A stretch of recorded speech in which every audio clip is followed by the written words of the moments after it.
I think times are changing. Now the industry is no more looking at what have you learned. The industry is asking different questions, right? They're asking what have you built, what have you applied, right? Like show us proof. I don't subscribe to the view that education is just learning and disconnected from what the businesses and the industries require in terms of career. So yeah, I think that is the difference in how education has been looked at versus how we are looking at it. Hi, my name is Suchit. I am the founder and CEO of Crucible Institute of Management. Hi, I'm Simran. I'm the co-founder and COO of Crucible.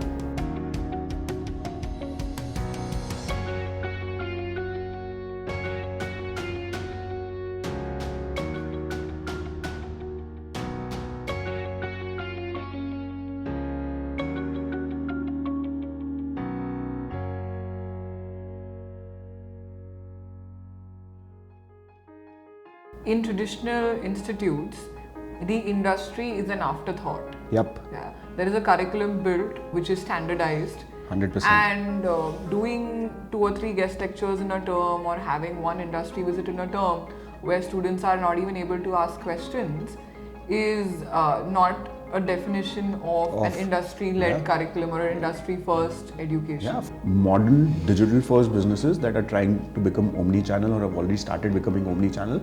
So that's the subset that we've identified within the industry, and we have said, okay, what are the core roles that are required to run a company like that? And we've boiled it down to about 20-25 specific roles, okay? And we're saying, okay, if these are the 20 specific roles that are required to run a company like that, what are the learning requirements, okay? What does the JD say? What does the manager say? We've sat together with HR managers, team leaders, business owners, etc., and have also gone through a lot of JDs saying what are the skill requirements. So we, let's say, have 35 courses. About 20 of them are courses that are completely derived from the JDs, right? And those courses don't exist in any management institute in the country, which is proof enough and which is very specific way of building this industry integration. And then we divide it into what are the foundational skills. For example, communication is a foundational skill that is applicable in multiple roles.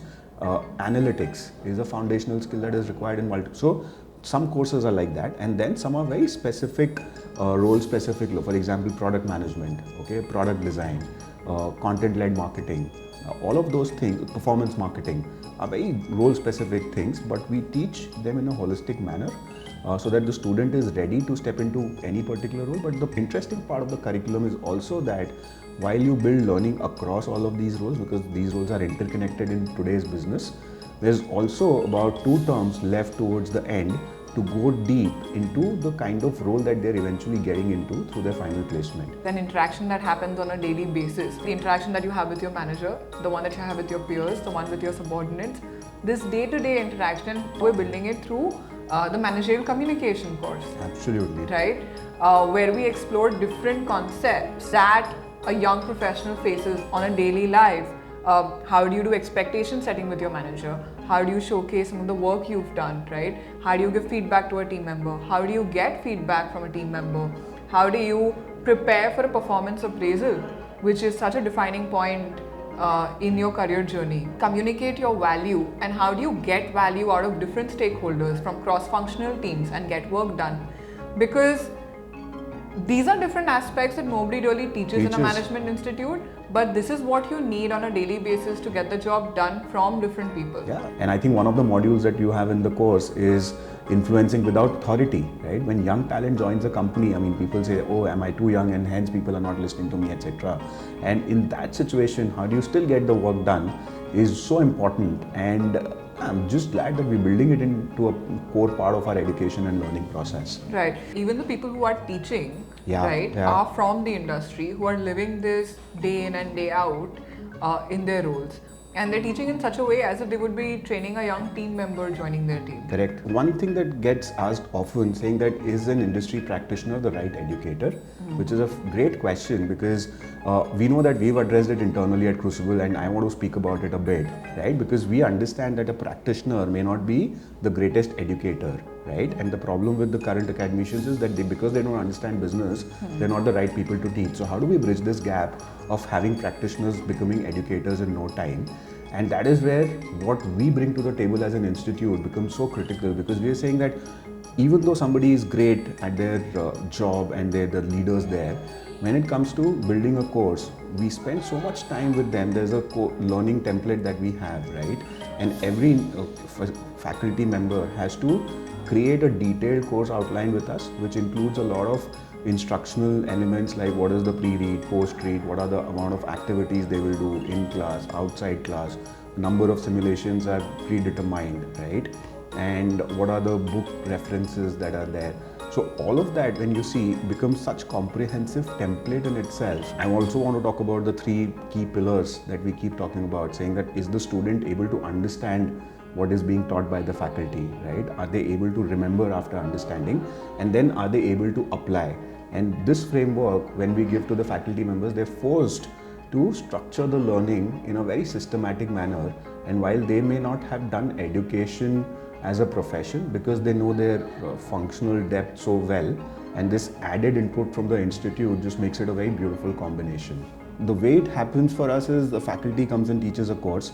That faculty enables the project with their respective companies, and there's so much integrated learning, right? For us, I mean, within the first term, the students have at least done 4 or 5 different live projects with real businesses. For example, with Beyond Snacks, they've gone to close to 1,000 retail outlets, did retail mapping, did penetration for the brand, competition mapping, visibility mapping, etc., which is something that is such a fundamental learning. The faculties are rockstar faculties. I think the kind of background, the kind of experience they bring to the classroom is impeccable, and eventually with this kind of faculties we get a lot of real life experience and real life problems, and how the brands or the companies are able to tackle those problems. Since we have a very small size of cohort, it becomes very interactive sessions, and the faculty that comes in exactly knows that which student is lacking in which part, and it becomes very personalized. When I was studying, I always used to do theoretical learning, and that was something, while I did it, was not something I liked a lot. And when Crucible came in, it was all about practical learning and doing live projects, so that really attracted me. And even the idea that while doing our studies, we would be working with real businesses on real business problems. More than learning, I feel I am able to apply those learnings on the spot. For example, in last 2-3 months, we have done at least 4 to 3 live projects per person, and though the duration varies from 2 days to 1 week or even months for some people, but every live project comes from a different domain. Some is in marketing, some is in HR, some are just operations.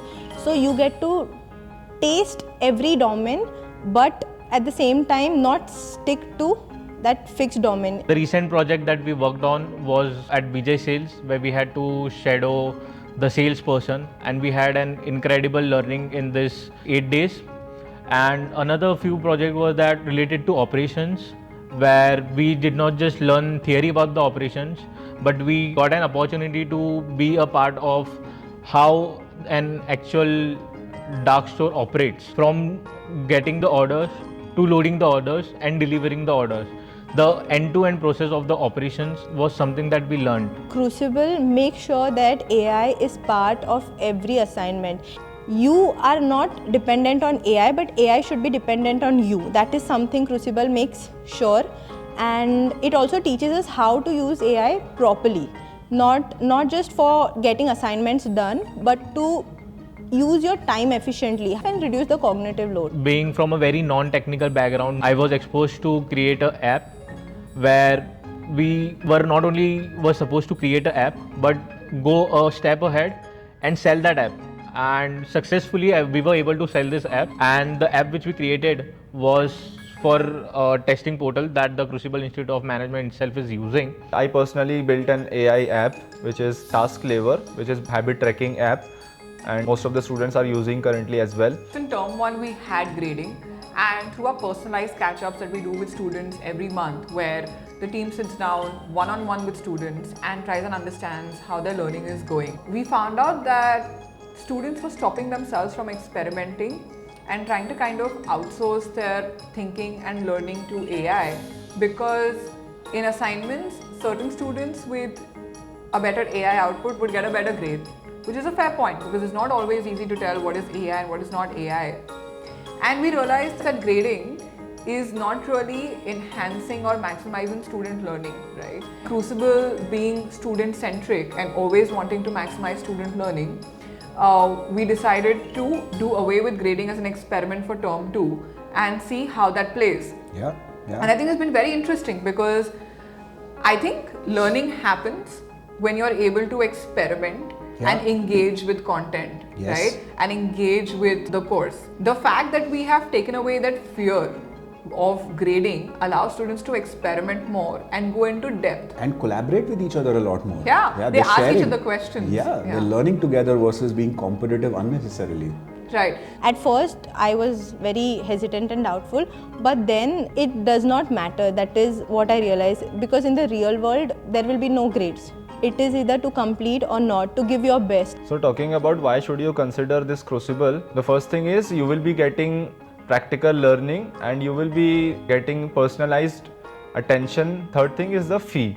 Your fee is directly linked to the offer you will be getting after completing the course from the company. Our fees is capped at the placement that a student gets. So the better a student does and the higher salary they get, is higher fee for us. We have linked our success to the student success, and education should also come with a return.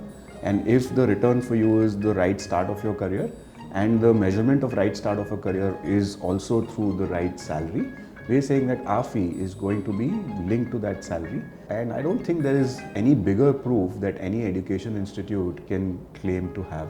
It's been beautiful to see that shift. Sometimes it makes us almost emotional because when we say we invest in you, we actually mean that. The shifts that we've seen are not just obviously business awareness, business understanding, just developing those certain skill sets and tools. But it's also, I think, top 3 things.